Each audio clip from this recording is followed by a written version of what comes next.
When we look at Kenya, we see that yes, Kenya is known as democratic and political, but there's still gaps in the system in terms of women representation. Our electoral body recorded a low voter turnout in the last election of 2022. Even more so, a large number of these youth are women whose participation in politics we have seen has been quite low. But something different happened in Kenya when the year started. This is 2024, when we saw protests by Gen Zs and millennials regarding Kenya's proposed finance bill. However, this also involved a lot of political and governance issues that Kenya was facing at the time. And the positive of that is that youth became more interested in politics, and they said that they would like not only to turn out to vote in future elections, but also to vie for political seats.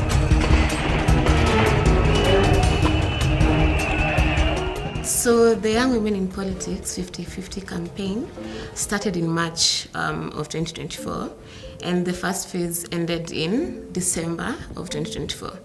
So the 10 months that we've been running the project, we've had a couple of learnings, and we have been doing the campaign in 4 counties. So Bomet, Kiambu, Homabay, and Samburu. And in these 4 counties, we wanted to look at the grassroots and what is happening at the grassroots level, especially when it comes to women in politics. So what we actually learned is that women want to participate in politics. They have an interest. The issues that they've had, and with these barriers, is that the systems in place don't support their interests and doesn't support the women in politics. For a long time, the Luo culture, they denied women opportunities. There is no Luo man who will think that a woman leader can do better to a society.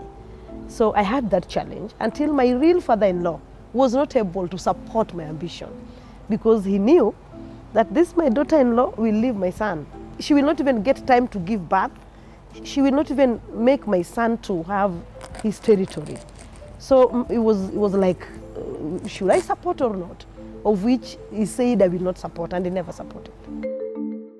We had the opportunity to go back to the community and get voices from the public about their opinion of women's participation in politics. And you could see there are those who supported the bid of women's participation in politics, while others still had the perception that women do not have anything to bring to the political landscape.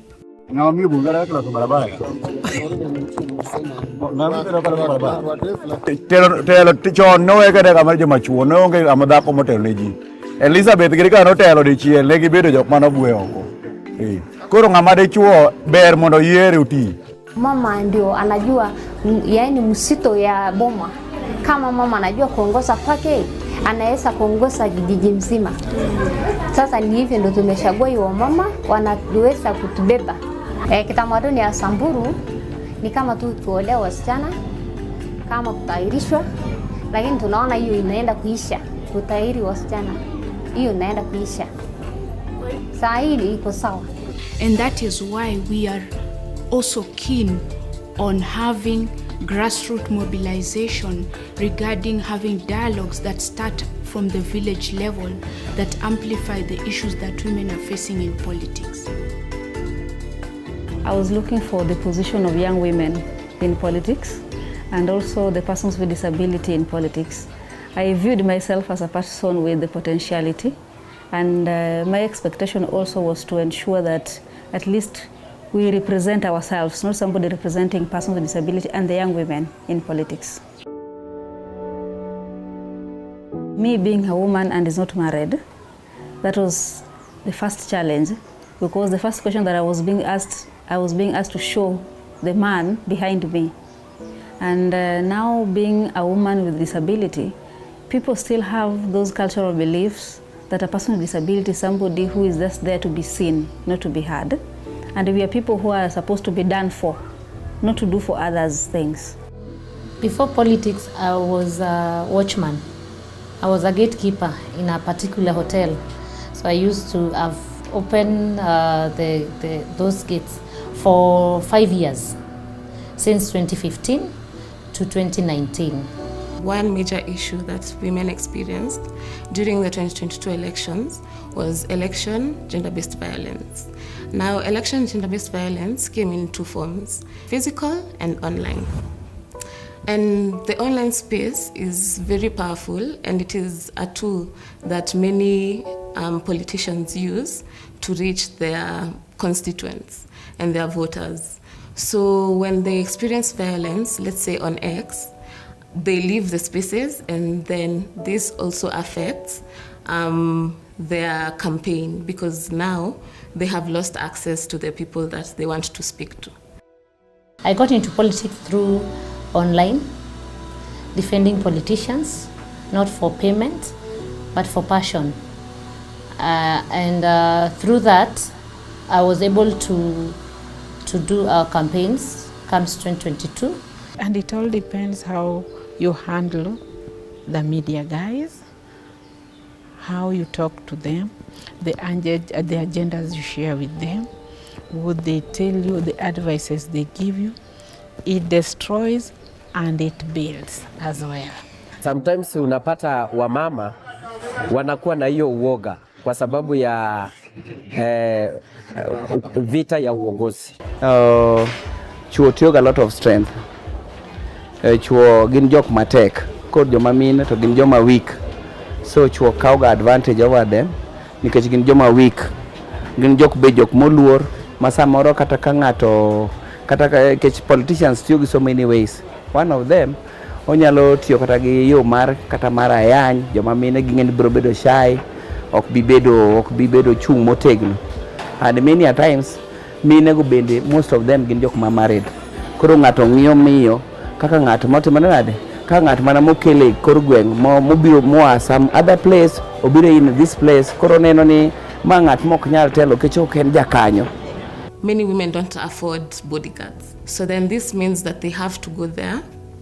And when they go to the ground, because they are women, they have to look at how they dress and things like that, because they know that they're going to experience violence and they can't handle this. So now most women said maybe when it comes to 2027, they don't want to participate in politics because they are not protected. And the systems in place don't have a way of protecting them. And they also are afraid of reporting, because when you report, you're looked at as weak. I wanted my voice to be heard. I wanted to make an impact, to influence. So I said, our UMCA, when you're nashinda wameni frustrate, what did it take for them to be in these positions? Am I the governor, the senators, the MCs? It's simply telling wananchi to employ them. Again, I said, these organizations hawataki kuni-employ. Sasa niji-employ, basi wananchi wani-employ. So I got inspired to go for it. So that's how I decided to run for MCA. The project that we have undertaken in the counties of Homabay, Bomet, Samburu, and Kiambu gave us a chance to partner with the departments of gender and youth in these counties. And this allowed us to have key stakeholders in key activities that are in this project. For instance, we had dialogue sessions in each of these counties where women got the platform to talk about the challenges they face in politics. And this allowed us to amplify the voices of women in politics. And also this was an opportunity for themselves to recommend the solutions to the problems that women face in politics.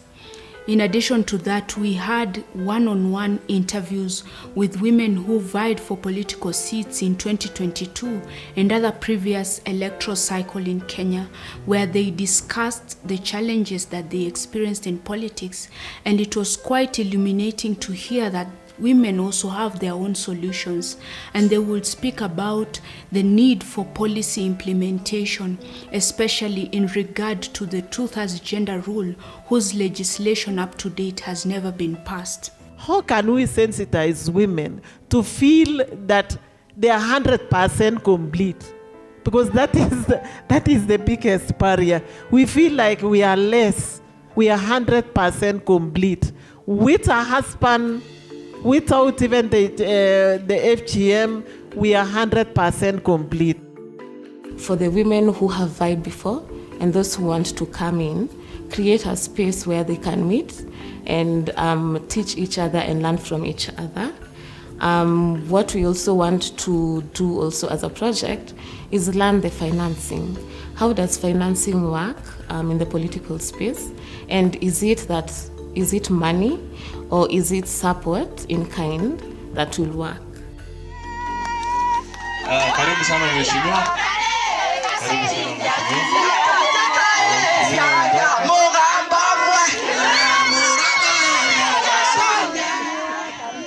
I'm Jerry Maina, and I am the county woman member to the National Assembly, Kirinyaga, and that is commonly referred to as woman representative.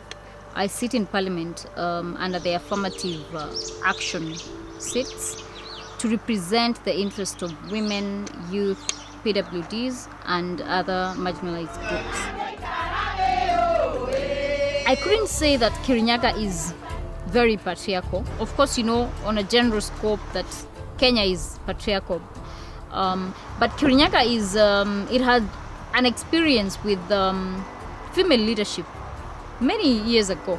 You know, Martha Karua got elected, I think in the 1990s when she was 33 years or 34, thereabout. And she was a member of parliament for a record 20 years. Central region happens to have such a high turnover of re-elected members of parliament. But then Martha Karua was there for 20 years. So that tells you there's something special about Kirinyaga County. It empowers and encourages and embraces women leadership. Where I come from, I'm the first ever elected woman from that region. And I'm seeing they've tried and they've seen that, okay, we can elect women and Susan can do 1, 2, 3. This is quite encouraging. So I'm equally encouraging our female colleagues that when you get elected, you have to perform to show people that female too or women too can do what men cannot do. Young women who are in politics have also pointed out that they face barriers which are financial in nature, in that they do not have monies to undertake proper campaigns in politics. And some of them would explain that they try to overcome these barriers by looking for support in kind. And others would even say that they lacked the mentorship that they need as young people to navigate the political landscape. In essence, they were saying that they do not have older women in politics at their disposal to guide them through the political landscape. This documentary tries to show even more barriers that they have faced in this nature and how they have tried to navigate the financial challenges that come with vying for political seats. Elections in Africa, particularly Kenya, are very expensive, and as a young person, not just only as a young woman, but as a young person, it's impossible to afford campaign financing. And I don't have exposure or access to resources such as land that I can dispose or be able to access loan financing to be able to finance my campaign. So that meant you had to be really innovative on how you're going to get money to run for office. And for me, I had to now do Harambe to call my friends so that we can be able to mobilize for funding. Also see like-minded institutions that can be able, not only because it's not money only you need, what merchandise that can support you with.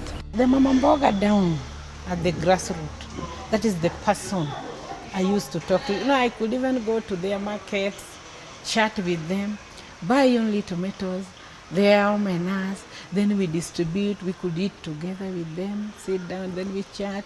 We say this thing is ours to lose as women. What we want for the future, and this is what we've deduced from the baseline that we've had, is that one, women wanted to have training. So they need to understand the political space clearly, the electoral space clearly, then the legal space also, because when it comes to the nomination process, we found out that many of these women were snatched and many of the men were given direct political party tickets. So looking at the different structures, we want to have them trained. We want to develop a curriculum for these women, the legal, the political, how they present themselves politically, and how they present themselves to the public.